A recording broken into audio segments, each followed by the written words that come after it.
আসসালামু আলাইকুম। System academic কেয়ারের পক্ষ থেকে জানাই আন্তরিক সালাম ও শুভেচ্ছা। আমি শুরু করবো সপ্তম শ্রেণী গণিত 2025 সাল নতুন বই অনুশীলনী 11। আমরা এখানে বইয়ের 14 নম্বর কোশ্চেন সলভ করব। কোশ্চেনে দেওয়া আছে, এখানে কিছু উপাত্ত দেওয়া আছে 40, 55, 42, 45, 50, 50, 56 কিছু মান দেওয়া আছে। প্রথম কোশ্চেন আমাকে মানের ক্রমানুসারে সাজাও। যদি মানের ক্রম অনুযায়ী সাজাই এটা কিন্তু অনেক সময় লাগবে। দুইটা শর্টকাট সিস্টেম আছে, একটা আপনাকে শেখাচ্ছি। আপনি খালি র্যাপিডলি চারের ঘরের মানগুলো দাগ দিবেন। চারের ঘরের মানগুলা এখানে একবার লিখে নেবেন লেখার সময়। যেমন চারের ঘরের মান শুরু কি দিয়ে হয়? চারের ঘরের মান শুরু হয় 40 দিয়ে। এখানে লেখার সময় সিরিয়াল যেমন লাগবে 40, পরে 42, 40-এর পরে কি লিখবেন? 42, পরে আবার 42, তাহলে আবার 42 লিখবেন। এরপরে আছে হলো 45, তাহলে 42, 43, 44, 45। পরে আছে কত? 45, তাহলে আবার 45। এরপর কত আছে? 42, তাহলে এখানে লেখেন 42। এরপরে 40, তাহলে এখানে লেখেন 40। এখানে 43, তাহলে 42-এর পরে হয় 43। এভাবে পুরা মানটাকে আমি সাজাবো, তাহলে আপনার দ্রুত এটা সাজানো হয়ে যাবে। তাহলে প্রথম বলছিল কি মানের ক্রম অনুযায়ী সাজাও, একটা শর্টকাট। এবং আরো একটা শর্টকাট আছে, সেটা ইনশাল্লাহ পরে শেখাবো। এই হলো আপনার মানটাকে সাজানোর উপায়। তাহলে আমরা মানগুলা সাজালাম। আরেকটা জিনিস হলো, আপনি 40-এর ঘরে কয়টা আছে কাউন্ট করে নেবেন, তাহলে ভুল কম হবে। আমি একটু গোল করে দেখাই। দেখেন 40-এর ঘরে 1টা, 2টা, 3টা, 4টা, 5টা, 6টা, 7টা, 8টা, 9টা, 10টা, 11, 12, 13, 14, 15, 16, 17, 18, 19, 20, 21, 22টা। 1, 2, 3, 4, 5, 6, 7, 8, 9, 10, 11, 12, 13, 14, 15, 16, 17, 18, 19, 20, 21, 22টা। ঠিক আছে, ওকে। ক নাম্বারটা হয়ে গেল। খ নাম্বারটা কি বলছে? উপাত্তের গণসংখ্যা সারণী তৈরি করো। যে গণসংখ্যা সারণী তৈরি করতে হয়, দুইটা কোশ্চেন আমাদের। তাহলে আমাদের লাগবে হলো সর্বনিম্ন মান, সর্বোচ্চ মান লাগবে। তাহলে এখান থেকে আমরা চেক করব সর্বনিম্ন মান কত। যেহেতু 40 দিয়ে শুরু হয়েছে, তাই লোয়েস্ট মান হলো 40। আর সর্বোচ্চ মানটা কত? সর্বোচ্চ মানটা লাস্টের মানটা 56। তাহলে এখান থেকে আমাদের লোয়েস্ট মান কত হলো? 40, এবং সর্বনিম্ন মান 40 আর সর্বোচ্চ মান হলো 56। তাহলে পরিসর সমান কি জানি আমরা? সর্বোচ্চ মান মাইনাস সর্বনিম্ন মান যোগ হলো 1। পরিসরের সূত্র আমরা কি জানি? সর্বোচ্চ মান মাইনাস সর্বনিম্ন মান যোগ 1। তাহলে আমাদের পরিসর বেড়ে গেল। এখন শ্রেণী ব্যাপ্তি বের করার পালা। শ্রেণী ব্যাপ্তি। এখন শ্রেণী ব্যাপ্তি সমান কি হয়? এই যে পরিসর ভাই আমাদের এখান থেকে যে মান বের হবে, আমাদেরকে কোশ্চেন যদি না বলে দেয় যে 5 ধরে বা না ধরে, যদি কোনো কিছু না বলে দেয়, তাহলে আমরা মানটাকে 5 বা 10 একটা ধরতেই পারবো।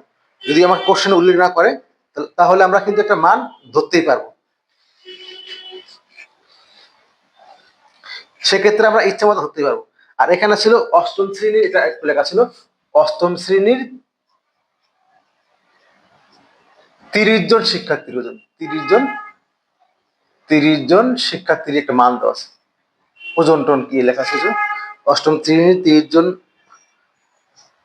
ছাত্রের ওজন, 30 জনের ওজন ছিল, ওজন।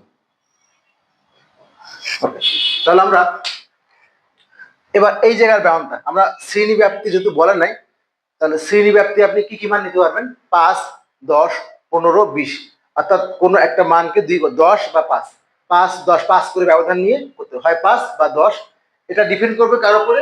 এটা ডিপেন্ড করবে এইখানের ফলাফলটা। এখানে ফলাফল, এই ফলাফল আপনি রাখতে পারবেন সর্বোচ্চ 10 রাখবেন, সর্বোচ্চ 10। তাহলে আপনার ঘরগুলো বেশি ছোট, মানে ভালো হবে। আর যদি আপনি অনেক বেশি করে নেন, তাহলে অনেক ঘর হয়ে যাবে। এটা বুঝতে পারেন যে আপনি এখানে ফলাফলটা রাখবেন 10-এর মধ্যে, সেই অনুযায়ী ভাগ করবেন। তাহলে এখানে কোন মান দিয়ে ভাগ করবেন? ভাগ করার ক্ষেত্রে আপনি ইউজ করবেন 5, 10, 15, 20, 25, এভাবে মান ইউজ করবেন। এগুলো বাট কি দেখবেন, ভাগফল যেন আমার কি হয় 5 থেকে 10-এর মধ্যে হয়, তাহলে অঙ্কটা ছোট হবে। তাহলে আমরা এখান থেকে পরিসর পেলাম। শ্রেণী ব্যাপ্তি 5 ধরে শ্রেণী সংখ্যা সমান কি হবে? পরিসর বাই এই যে শ্রেণী ব্যাপ্তি, পরিসর বাই শ্রেণী ব্যাপ্তি। এখানে 17 হলো কি বলতো? 17 হলো পরিসর, 17 হলো কি পরিসর, আর এই যে 5 হলো শ্রেণী ব্যাপ্তি, 5 হলো শ্রেণী ব্যাপ্তি। এখন ভাগ করে কত হলো আমাদের 3.4। এখন ঘটনা হলো 3.4 মানে আপনার তিনটা ঘর হবে, একটা ঘর, দুটা ঘর, তিনটা ঘর, আর কিছু মান পরের ঘরে যাবে। এখন এটা কিন্তু নর্মাল একটা নিয়ম না যে 3.4 মানে 3 লিখবেন বা 3.5 মানে 4 লিখবেন না। এখানে 3.1 যদি হয় আপনাকে ঘর একটা বাড়াইতে হবে, কারণ 3.1 মানে তিনটা মান তো আছেই, আর কিছু মান পরের ঘরে যাবে, তাহলে আমাকে ঘর যেহেতু আঁকতে হবে তাহলে আমাকে ঘর কিন্তু 4টে আঁকতে হবে। তা আমরা এখানে যখনই দশমিক কোনো মান আসবে, যেটা আসুন না কেন, 3.3.01 আসে, এরপরও আমাকে এর জন্য একটা ঘর বাড়াইতে হবে। এর অর্থ কিছু মান আরেকটা ঘরে যাবে, তার মানে এখানে আমরা 4টে ঘর করবো। এটা অ্যাপ্রক্সিমেটলি চিহ্নটা 3.4 বা প্রায় 4টি ঘর, এটা লিখে নিতে পারে যে 4টি ঘর হবে। ওকে, এই জায়গার ফলাটা তাহলে এখানে লিখে নিচ্ছি আমরা, শ্রেণীব্যাপ্তি পাঁচ ধরে গণসংখ্যা সারণী তৈরি করা হলো। ওকে, তাহলে এখানে কি কি লাগবে? শ্রেণীব্যাপ্তি, ট্যালি চিহ্ন, গণসংখ্যা। এখন দেখেন শ্রেণীব্যাপ্তি কিভাবে করে, আমি একটু এখানে দেখাই দিলাম, এখানে একটু দেখাই দিলাম, তাহলে বুঝবেন না আবার।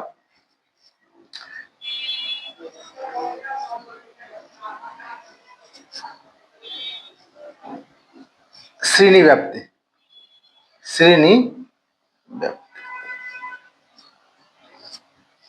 পরে কি হলো? ট্যালি এর গণসংখ্যা, ট্যালি গণসংখ্যা।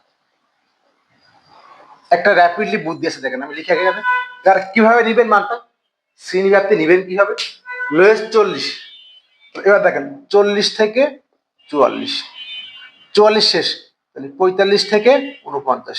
এবার দেখেন 40, 45, 50, 55, ঠিক এখানে 44, 49, আর 5 54, আর 5 59। আপনার মানগুলো সব এই যে 56 মানটার মধ্যে চলে আসছে, তাহলে আর বাড়াইতে হবে না। এই যে 56 মানটা এর মধ্যে আছে, প্রথম মানটা এর মধ্যে আছে, তাহলে আর বাড়াইতে হবে না। এবার দেখেন কি করবেন, এবার আপনি দুই ভাবে করতে পারেন। একটা হলো সিরিয়াল ধরে 40 কোন ঘরের মধ্যে, এই ঘরে একটা দাগ, পরে 55 কোন ঘরের মধ্যে, এই ঘরে 55 এই ঘরের মধ্যে একটা দাগ, পরে 42 কোন ঘরের মধ্যে, এখানে আরেকটা দাগ, আবার 42 এই ঘরে আরেকটা দাগ, পরে 45 কোন ঘরে, এই ঘরে একটা দাগ। আপনি এভাবে করতে পারেন। আবার 40 থেকে 44-এর মধ্যে কয়টা আছে সেটা বের করতে গিয়ে অনেক সময় লাগবে, আমি বলবো এই জন্য এভাবে করবে। 45 পরে হলো কত? 50, 50 কোন ঘরের মধ্যে, ঘরের মধ্যে, পরে 50 আবার এই ঘরের মধ্যে, 56, 56 কোন ঘরের মধ্যে, এই ঘরের মধ্যে, পরে 50 এই ঘরের মধ্যে, পরে 45 এই ঘরের মধ্যে, পরে 42 কোন ঘরের মধ্যে, 42 হলো এই যে এই ঘরের মধ্যে, পরে 40 এই ঘরের মধ্যে। 4টা ফিল আপ হওয়ার পর 5টার জন্য দাগ দিবেন। কেন দাগ দেওয়া হয়? কাউন্ট করার জন্য। পরে আবার 40 এই ঘরের মধ্যে, পরে কত হলো? 43 এই ঘরের মধ্যে, পরে 47 এই ঘরের মধ্যে। আপনি এভাবে এই পর্যন্ত করে দিলাম, এইভাবে আপনি পুরান। এবার একটা জিনিস হলো, আপনি এই পদ্ধতিতে করলেন, চেক করে নেবেন যে কতগুলো হলো, এখানে কতগুলো ট্যালি বসলো। ঠিক সেইভাবে আমাদের মান সব ক্লিয়ার করা। এখানে হবে 15টা, 3টা, 4টা, 5টা এবং আরো 5টা। তাহলে এখানে মান কটা? 5, 10, 15, এখানে 15। ঠিক একইভাবে এখানে 7টা হবে, 3, 4, 5টা আর 2 7টা, এখানে 7 লিখবেন। এখানের মধ্যে 6টা, 3, 4, 5টা আর একটা 6টা, এখানে 6 লিখবেন। আর এই ঘরের মধ্যে 2টা, এখানে 2 লিখবেন। দেখেন এখানে 15 আর 7 22, 24 আর 30, মানে মোট মান 30। এইভাবে এই মানটা করা। এখানে আমি একই রকম করে দিছি। আমাদের এই লেখাটা আমাদের ম্যামের লেখা, জিরের নিচের লেখা। ওকে, তাহলে আমাদের এখানে মানগুলো আবার লেখা দেন। গণসংখ্যা কত? 15। পরে এই ঘরের মধ্যে কয়টা? 7, এই ঘরে কয়টা আসছে? 6, 2, মোট 30 জন। তাহলে আমাদের কি বলেছিল খ নম্বরে? উপাত্তের গণসংখ্যা সারণী তৈরি করো। তাহলে গণসংখ্যা সারণী তৈরি করতে গেলে কি লাগে? পরিসর, কতগুলো ঘর লাগবে? এটা তো 4টে ঘর, 1, 2, 3, 4টে ঘর, মোট 30 জন। ঠিক আছে। এবং এখানে শ্রেণী সংখ্যা বের করতে গেলে কি লাগবে? শ্রেণী সংখ্যা সমান কি বললাম? এই যে পরিসর বাই হলো শ্রেণী ব্যাপ্তি। শ্রেণী ব্যাপ্তি যদি আমাকে বলে দেয় তো ভালো, না বললে আপনি 5, 10 এভাবে ইচ্ছে মতো নিয়ে করবেন, বাট এখানে লিখে দিবেন যে শ্রেণী ব্যাপ্তি কত ধরে, সেটা লিখে দিবেন। আশা করি বুঝতে পেরেছেন। সিস্টেম একাডেমিক কেয়ারের পক্ষ থেকে আন্তরিক সালাম জানিয়ে শেষ করা আজকের মতো ক্লাস। আল্লাহ হাফেজ।